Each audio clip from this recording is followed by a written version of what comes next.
dear beloved, Boss Mike,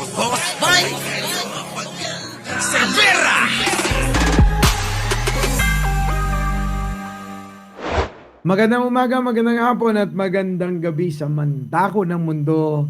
Naroon kayo. Siyempre, magandang buhay na rin para sa ating lahat. At siyempre mga kababayan, opo, naku, ano naman ito? Mukhang meron na naman pag-ulan mga kababayan. Oo, sa ano ha, eto, NDRRMC. Siguro nakatanggap kayo nito. Pero hindi po yan yung topic natin, mga kababayan, ha? Pangulong Bongbong Marcos, meron na naman pasabog! Ibang klase talaga si Pangulo, ano, mga kababayan.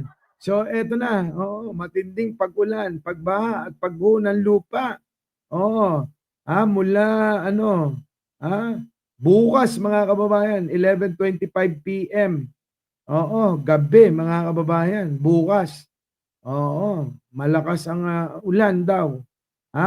Sa Quezon, mga kababayan, nagbabanta ang matinding pag-ulan, pagbaha, at pagguho ng lupa. Ayon, ito, asahan na, iba na yun. Sige. So, ingat po kayo dyan. Sa mayroon na naman daw yatang bagyo. Ito na, mga kababayan, Pangulong Bongbong Marcos, meron na naman pasabog. Ano kaya ito? Pasok. Oo. DBM at DepEd, inatasan ni PBBM na bigyan ng mas mataas na service recognition incentive ang mga pampublikong guro. Tama naman yan. Ako, yung mga teacher natin, good news po sa lahat ho ng pampublikong paaralan. Opo, good news. Mukhang meron kayong maagang aginaldo kay Pangulo, ha? Pero alam nyo, dapat lang talaga yan, alagaan yung ating mga teacher. Opo, alam nyo, sa totoo lang, totoo naman, hindi naman tayo matututo kung wala yung ating mga teacher, Kaya nga alam nyo, sa amin, nanlilibre kami basta teacher. Opo, kahit pang pribado, pang publiko na guro, libre po yan noon. Sana may balik nga namin yun, sige, bakit? Ano yan? Mabante sa balitang yan, si Abante reporter Aileen Taliping. Go, Aileen. Dolan and Robert, mas mataas na service recognition incentive ang nais ni Pangulong Ferdinand Marcos Jr. na maibigay sa mga pampublikong guro, kaya inatasan ng Department of Budget and Management at Department of Education na magtulungan upang maisakatuparan ito. Mula sa kasalukuyang 18,000 na tinatanggap ng SRI, nais ng Pangulo na gawin itong 20,000 pesos bilang pagkilala sa mahalagang papel ng mga guro sa paghubog sa mga kabataang Pilipino.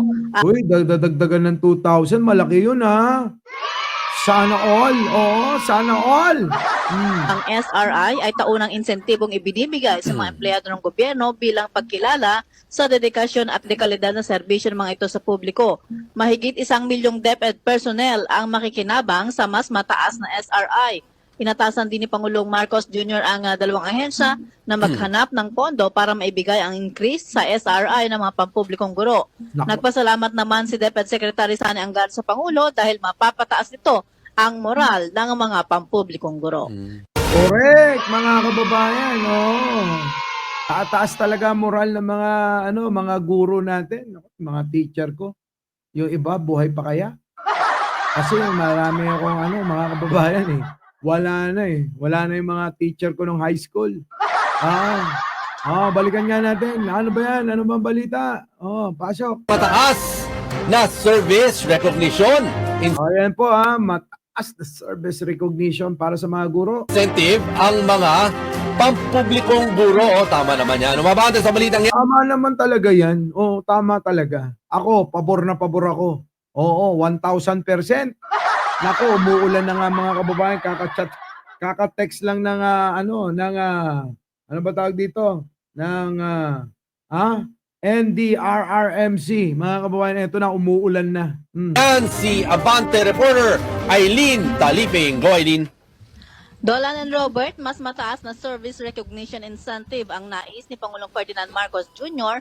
na maibigay sa mga pampublikong guro, kaya inatasan ng Bakit kaya hindi naisip ni Sara 'to, no? Nung naging, DepEd secretary siya, meron bang nagawa si Sara na natandaan niyo? Alam ko yung ano, yung na-booking lang na namimigay siya ng sobre-sobre. Ha? Namimigay ng sobre-sobre, may 50,000, 25,000. Hindi pa pantay-pantay, no? Oh. Sara, kita mo si Presidente.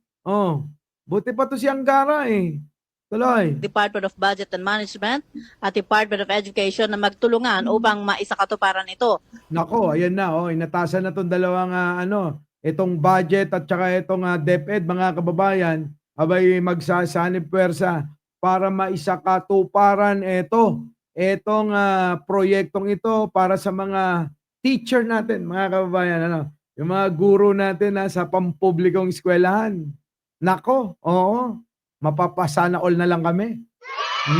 Mula sa kasalukuyang 18,000 na tinatanggap ng SRI, nais ng Pangulo na gawin itong 20,000 pesos bilang pagkilala sa mahalagang papel ng mga guro sa Kita nyo, si Pangulong Bongbong Marcos, lahat ng sektor dito sa ating lipunan, dito sa ating bansa, mga kababayan, iniisip niyan kung paano kayo mapasaya, kung paano kayo matulungan. Naku, lahat, mga kababayan, ang hirap nung ginagawa ni Pangulo. Lahat isipin niya, mga kababayan, no? Lahat isipin niya. paghubog sa mga kabataang Pilipino. Ang SRI ay taunang insentibong ibinibigay sa mga empleyado ng gobyerno bilang pagkilala sa dedikasyon at dekalidad ng serbisyo ng mga ito sa publiko. Mahigit 1 milyong DepEd personnel ang makikinabang sa mas mataas na SRI. Inatasan Kita nyo mga kababayan, si Sara magre-reklamo pa. Samantalang yung mga guro natin, dala 2,000 dagdag, Sana taon-taon nadadagdagan ng 2,000, okay lang. Kaso ang problema mga kababayan, kapag bobo yung DepEd secretary mo, nako, wala Iisipin lang no sarili niya Di ba? Hindi isipin yung mga kawani. Ganon si Sara Duterte. hindi ni Pangulong Marcos Jr. ang dalawang ahensya na maghanap ng pondo para maibigay ang increase sa SRI ng mga pampublikong guro. Bilis-bilisan nyo na. Bilis-bilisan nyo na. Para lang sa ganun, maibigay na sa mga guro. Kung pwede nga lang, bago magpasko. Ano ba? Pwede lang, bago magpasko, maibigay nyo na yan.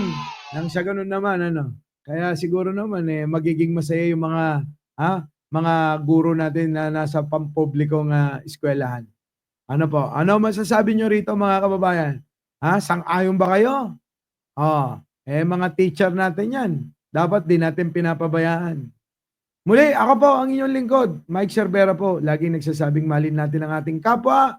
Pagdasal po natin lagi ang ating bansa. Paki-comment na lang po dyan kung ano ang masasabi nyo, opinion, pananaw. Opo, binabasa ko pong lahat yan. Maraming salamat po.